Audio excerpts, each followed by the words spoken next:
Watch the bottom line. أعوذ بالله من الشیطان الرجیم. پناہ مانگتا ہوں میں اللہ کی شیطان مردود سے. بسم اللہ الرحمن الرحیم.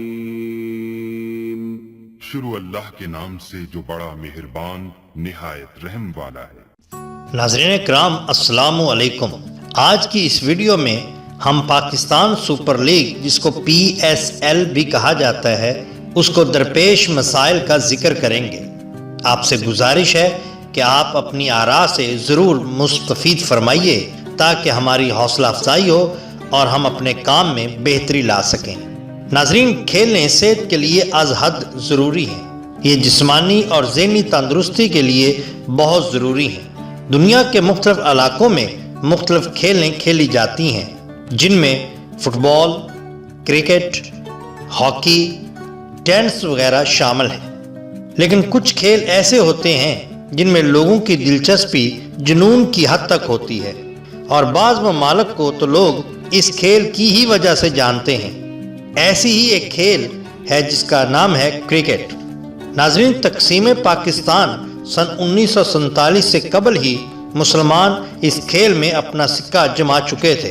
پھر قیام پاکستان کے بعد پاکستان نے اس کھیل میں نمایاں کامیابیاں حاصل کیں اور سینکڑوں عظیم کھلاڑی پیدا کیے جن میں فضل محمود، حنیف محمد، نذر محمد، مدثر نذر، سرفراز نواز، عمران خان، وسیم اکرم، انضمام الحق، شعیب اختر، بابر اعظم اور بھی کئی نام ہیں جو گنے جا سکتے ہیں.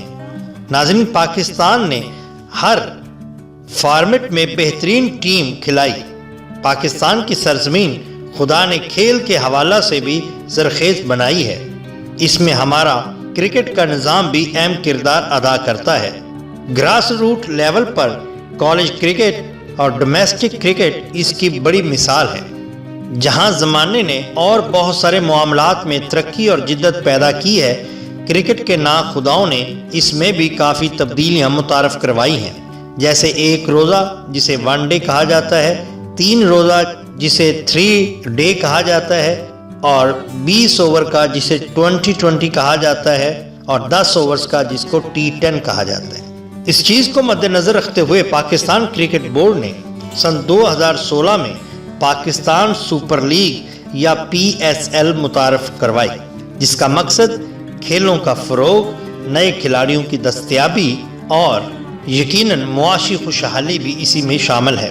یاد رہے کہ رمیز راجہ اور وسیم اکرم 3 سال کے لیے PSL کے برانڈ ایمبیسڈر بنے ہیں.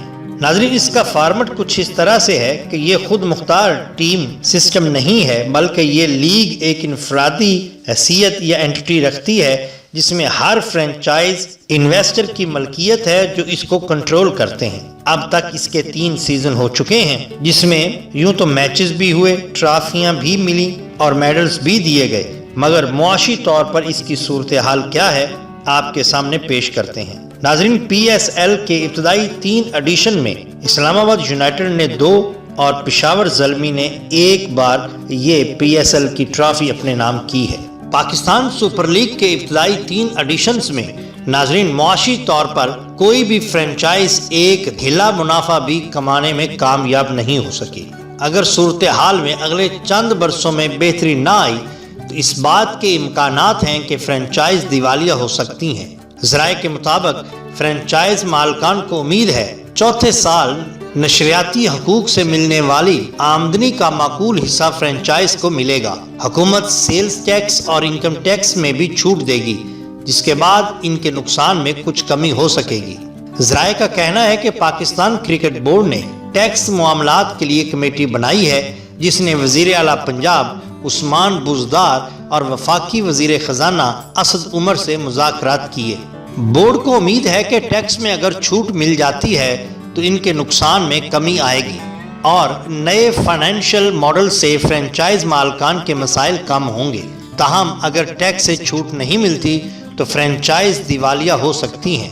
PSL کی تاریخ میں پہلی بار نشریاتی حقوق فروخت کرنے کے لیے ٹینڈر جمعہ کے دن طلب کیے جا رہے ہیں۔ ابتدائی 3 سالوں میں پی سی بی نے مختلف چینل سے ایئر ٹائم خرید کر ٹورنامنٹ کے میچز دکھائے تھے۔ چند ماہ قبل پاکستان کرکٹ بورڈ نے ایک بڑی سپورٹس پراپرٹی کمپنی سے سروے کرایا تھا، جس کے مطابق 3 سال کے لیے نشریاتی حقوق تقریباً $39 ملین میں فروخت ہونے چاہیے۔ پاکستان کے لیے ٹی وی رائٹس کی ممکنہ قیمت $33 ملین اور بیرون ملک $6 ملین میں فروخت ہو سکتے ہیں۔ پی سی بی نے آمدنی کی رقم سینٹرل پول میں رکھی، جس میں سے اخراجات نکال کر آمدنی کا حصہ ٹیموں میں تقسیم کیا گیا۔ اس سال ٹیموں کو تقریباً $11 لاکھ شیئرز ملا، جبکہ ٹیموں نے اپنے طور پر اسپانسرشپ اور دیگر ذرائع سے بھی رقم کمائی، لیکن ان کے نقصان کا تخمینہ آمدنی سے کئی گنا زیادہ ہے۔ ٹورنامنٹ کے موجودہ ماڈل میں ٹیکس کی مد میں 26% ادائیگی سے فرنچائز کا بھاری نقصان بڑھ رہا ہے۔ پاکستان کرکٹ بورڈ کا خیال ہے کہ انڈین پریمیئر لیگ کی طرح 10 سال بعد فرنچائزز کو منافع آنا شروع ہو جائے گا، اس لیے بورڈ نے فرنچائزوں سے 10 سال کے لیے معاہدے کر رکھے ہیں۔ 10 سال بعد مارکیٹ ویلیو دے کر فرنچائزوں کے ساتھ نئے معاہدے کیے جائیں گے۔ ناظرین، لیکن اگر ایسا کچھ نہ ہوا جیسا کہ ان کے منصوبہ بندی میں شامل ہے، تو یقیناً اگلے 2 یا 3 سیزن تک فرنچائزز مکمل طور پر دیوالیہ ہو سکتی ہیں، جس سے پی سی بی کو ایک بہت بڑا جھٹکا لگے گا۔ یاد رہے کہ پی ایس ایل کے 4تھے ایڈیشن میں جو 6 ٹیمیں اناؤنس کی گئی ہیں، ان میں 6 ٹیم اسلام آباد یونائٹڈ، کراچی کنگز، پشاور زلمی اور کوئٹہ گلیڈیٹرز شامل ہیں۔ 6 ٹیم کے بارے میں ابھی کوئی فیصلہ نہیں کیا گیا کہ یہ اصل میں ملکیت کس کی ہوگی۔ ناظرین، اس بار جو کھلاڑی اس لیگ میں کھیل رہے ہیں، اس میں 6 ٹیم میں شاہد افریدی، سٹیو سمتھ اور محمد عباس، لاہور قلندر کی ٹیم میں اے بی ڈیویلیئر، فخر زمان، کورے اینڈرسن، شاہین افریدی اور سہیل اختر وغیرہ شامل ہیں۔